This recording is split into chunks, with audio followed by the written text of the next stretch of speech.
Hi, Jean. Thank you so much for meeting with me today. I really appreciate you taking time out of your day to do this for me. Yeah. Can you just tell me a little bit about where you're at right now? The goal of this interview is to speak with someone in the career field that I'm interested in going into. Okay. So in this case, occupational therapy. Mhm. So if you could just maybe start out and tell me where you are today and what you're doing. Okay. Well, I'm teaching the Introduction to Occupational Therapy, Okay. which is one time a week, and I'm also doing research over at the Weissman Center, and we're doing it with the CDC, and we're looking at prevalence of cerebral palsy in Wisconsin, and there's only 5 states in the country that are doing this. And Wow. I'm a clinician reviewer for cerebral palsy, and I also maintain the OT program website. Wonderful. Yeah. So, can you tell me then why did you decide on occupational therapy? Okay. I had a neighbor that had, their child had spastic cerebral palsy, was severely involved. His name was Mikey. And I saw the mother have a nervous breakdown because back then, a long time ago, they didn't have a lot of services for children. And I remember feeling very frustrated thinking, I wish I could help her. So when I was in high school, we'd take these Cooter preference tests, and they said that I should be working with people. And literally, the counselor listed various professions: physical therapy, social work, occupational therapy. And I said, what is occupational therapy? And I just picked it. And it was really because, I wanted to be in the helping professions and wanted to be able to help children like Mikey. And in 28 years of working in OT, the primary population had cerebral palsy. Okay. Yeah. So you knew right off the bat that you wanted to specialize with pediatrics and not geriatrics or any other sorts, or? No. I mean, I thought I wanted to work with that, but then when I graduated, my very first job actually was in psych, and I was in a convalescent center. And the convalescent center had a ward with individuals that had chronic schizophrenia, and I also worked, and within that same framework, they had a rehab unit. So I was working with adults. Oh. Okay. And mental health and rehab for 1 year, and then decided I didn't like it. Why didn't you like it? It wasn't for me. I just Okay. wanted to be with children. I thought, I don't know, it didn't fit. Had you had previous jobs working with children when you were in high school, or was it just something that you were drawn to? I just was drawn to it, and specifically thinking about the neighbor. But, when I graduated, I wanted to stay in a certain area, and the only job that was available at that time in that area was this particular one. Okay. And, I mean, it was fine, but it just, I felt like I didn't have the kind of personality to work in psych. Okay. So. It makes sense. Mm-hmm. So, backing up a few steps, what schooling did you have to do to become an occupational therapist? Back then, you only had to have an undergraduate degree to graduate in OT. And since 2007, it's a master's entry level now. So, I took my undergraduate degree, took courses, had to take, like they do today, anatomy, but something that is different now. Back then, we had to take a shop class. Oh. We had to learn how to use all kinds of equipment, like a bandsaw, a jigsaw, whatever. Because back then, OTs made a lot of their own equipment. Okay. Wow, that's fascinating. It really dates me. And when we went into the clinics, we also had to wear white jackets with our little OT badge. And they don't use uniforms much anymore. Yeah. So then, obviously you complete your coursework, and then we had to take a certification exam, pass the certification exam, and that was it. Okay. Yeah. So then, right after that, you worked with the adults and right. in the psych field. What did you do after that? After that, I was in Bloomington, Indiana, because I did my undergraduate degree at IU. Okay. And so after that, I was in a school. And back then, again, things are different. The school had, all the children had disabilities, and now they're mainstreamed. So I worked one-on-one, did direct care with the children in the school, and it ranged from preschool up to, actually, they had a unit also for adults with developmental disabilities. Oh, and so I was a work adjustment supervisor for that group. So I kind of had 2 different hats there. And I was a Special Olympics coach. Wow. Yeah. And did you like that? I loved it. Yeah. It was a lot of fun. I'm sure. Yeah, a lot of fun. And then, so I went from there, that was in Indiana. Oh, then I went to Baltimore, and worked at a Kennedy Krieger Institute, which is right next to Hopkins, inpatient, outpatient center. And I also worked in the NICU at Hopkins, which I really liked. And I also worked in the neuromuscular clinic. And there I had adults that had like ALS or muscular dystrophy. So it was nice because I had all different age groups. Right. Mm-hmm. So of all of those, because that's a very diverse, I mean, all those are very diverse populations. Which one did you like the best? The children. The They're children. in the preschool. Okay. Preschool age. I mean, I like the NICU, but you really have to have, nowadays, you have to have even more training to work in the NICUs. Back then, it wasn't as advanced as it is now. So you do have to have specialized training. So I really liked working in the preschools. So after I worked at Kennedy Krieger, then I moved to Charleston, South Carolina. And I worked in a preschool there that was connected to the university, and I ran the OT department. Then I left from there and went back to Baltimore because I got married. Okay. And my husband was going to Hopkins, and then I moved here. So of all of the different jobs, I think preschool age. Preschool I like the most. Okay. Yeah. So to just recap some of this, so you started out, and for schooling, you only need an undergraduate degree at the time. At the time. And then 2007, it kind of switched to the master's right. degree. Uh-huh. And then you started in Bloomington, Indiana, and that's where you worked with the students inside the school before they were mainstreamed, and then you held a couple positions there. Uh-huh. And then after that, you moved to Baltimore. Yes. And you worked with people with ALS, adults, muscular dystrophy, was that correct? Mm-hmm. Okay. And then your favorite was the preschool age, the children. Good memory. Okay. So that's all correct there. Okay. Yeah. All right. So if you can tell me then, what is a day-to-day role, like what do you do on a day-to-day basis as an occupational therapist and with the pediatrics, and I'm focusing on that because that's what I'm kind of interested in. Then I'll do, since I'm not doing pediatrics right now, I'll go back and I'll give you a typical day when I was working. Okay. So I have a split position. I'll take the one in Charleston, South Carolina.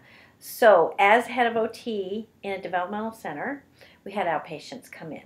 And I would see outpatients maybe once or twice a week. And they would come in, and I'd spend about an hour with them, and the parents would usually come in. And we do intervention, do assessment, intervention, do home programs, spend time talking with the parents about, what they could do at home that was reasonable. We'd have meetings with the rest of the team. After a child was evaluated, all the team members would get together and discuss the case, which I loved because you learn so much from other disciplines, PT, speech and language pathologist, social work, developmental pediatrician, psychologist, you name it, nutritionist, and we would all discuss our findings, and we'd come up with a joint plan. And then at the same time, I was also teaching OT classes across the street. So developmental center was here, you cross the street, and there was the OT program. Okay. And I taught pediatric courses over there, and like OT assessment, OT intervention in pediatrics. So there is a combination of teaching, supervising OT students that were in the clinic, dealing with, intervening with children. What else? I did a high-risk it was a high-risk clinic over at the hospital. Okay. And I was consultant for the state agency for early intervention. Okay. And this was all at the same time there? Wow. Yeah. What led you to teach? I've always liked, I don't know. That's a good question. I can't even remember the first time I taught. But I've taught at every single job I've had. So I just like it. Fair enough. So how long then you'd work with a kid or child for, how long was it? Oh, it could range from 30 minutes to an hour. Okay. How long generally did you see a child? Over a span of a time period. Right. It depended on the setting. Like at Kennedy Krieger, the inpatient unit, the children would come from all over the world, and they could be there anywhere from a week to a month or 2 months. Okay. And we would see them 1 or 2 times a day. Oh, wow. Okay. Outpatients would come in once a week. And we might, depending on what type of problems they had, I mean, outpatient could be one visit and then you give them a home program and they're fine, up to seeing them for a year on a weekly basis. It really depended on the type of disability they had, the goals you had, how much they accomplished, what they needed, funding issues, you know. So it really varied. Okay. It really varied. But typically outpatients once a week, inpatients twice a day. Okay. Yeah. Now, did you like forming, I know occupational therapy is a lot about forming connections with your client. Now, did you like seeing patients or clients for a longer period of time, or did you kind of like the diversity of some kids would be in there longer, some shorter? It's harder when they're there for a short period of time because you need time to observe and to find out, you know, what they need and what their personalities are. I found that the shorter visits were harder. Okay. You know, and now with funding issues and people getting patients out sooner, you really have to think on your feet quickly, you know? Yeah. And so I kind of like developing that relationship over time. They get to know you, you know them, you know the families. So I like the longer. Do you feel like the clients that were in their shorter period got less help because of that? Like you couldn't help them as much? Yeah, I do. But on the other hand, you also don't want the families and children or whoever, whatever age you're working with, to become totally dependent on the therapist. You want them to be independent.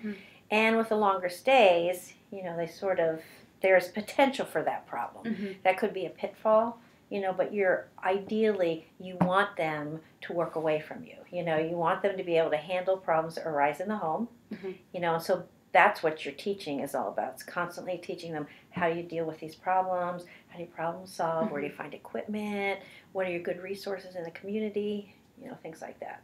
So did you work then with the family and the child like together then? All the time.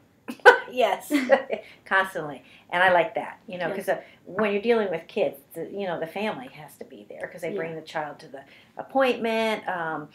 And yes, you're constantly, and I don't like to say parent training because it sounds like you're training. I don't like that. Parent education or educating the parents about the condition, realities. And just to give you an example, like one of the main caregivers of a child I was seeing who had spastic cerebral palsy was a grandfather, and he was the primary caregiver. And this child was constantly, when he'd hold the child, was stiff and was pushing against him, and he thought the child was behaviorally rejecting him, and so he had to teach him, no, that's an abnormal reflex, you know, that happens with cerebral palsy. And so with education, he can understand, and then you teach him ways to hold, and then she's not pressing down as hard. So okay. Yeah. So you worked then with the pediatrics while teaching and with the outpatient. Right. So you saw children there for, you know, depended on what they needed, and you worked with the family and them, and then you also worked with physical therapists, speech therapists, the full round of people to develop the plan for how to treat them and what you can do to benefit them the most.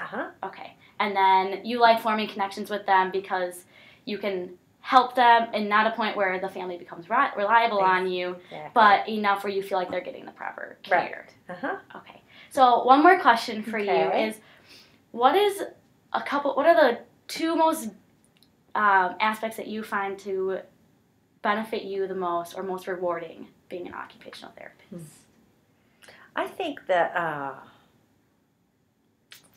well, first of all, the fact that I've never had a problem finding a job. Okay. And the jobs have so much diversity that I never get bored. And I like the fact that you're making a difference, making it easier for a parent to feed their child, or easier for a child to be able to play with a toy. You know, because if they have cerebral palsy and they can't reach, you can work with their arm skills, but you also can adapt the environment, you know, like little switches to activate toys. So all those things. Okay. Yeah. So I'm just going to sum everything up here. Okay. So you started, again, back undergrad was your schooling, and you knew you wanted to be an occupational therapist because of your neighbor, Mikey. Right. Who you saw his mother had a, correct? Mental breakdown because she couldn't give him the things that he needed. So right then you were drawn to the field of helping people. You became an occupational therapist. You were in Indiana, Baltimore, working with a diverse range of people who needed your assistance, ALS, muscular dystrophy, children, in and outpatient, and all while this you were teaching occupational therapy to different students in as you move from state to state, correct? And then you like forming connections with the patients. Your favorite are the kids, and you find it most rewarding that you never have been able to find a job. It's constantly different, thinking on your feet, and and you are making a difference and helping people and their families. Good memory. Is there anything I missed or anything you want to add here? No, I just think I think your interviewing skills are very good. Thank you. Well, again, I really appreciate you meeting with me. I've enjoyed it. It's something that learning and talking with people I can bring to what I'm going to do in my future and different aspects of occupational therapy as I begin my schooling and search for a master's. Right. I think it's a good project. Well, thank you again, Jean. I really appreciate it. All right.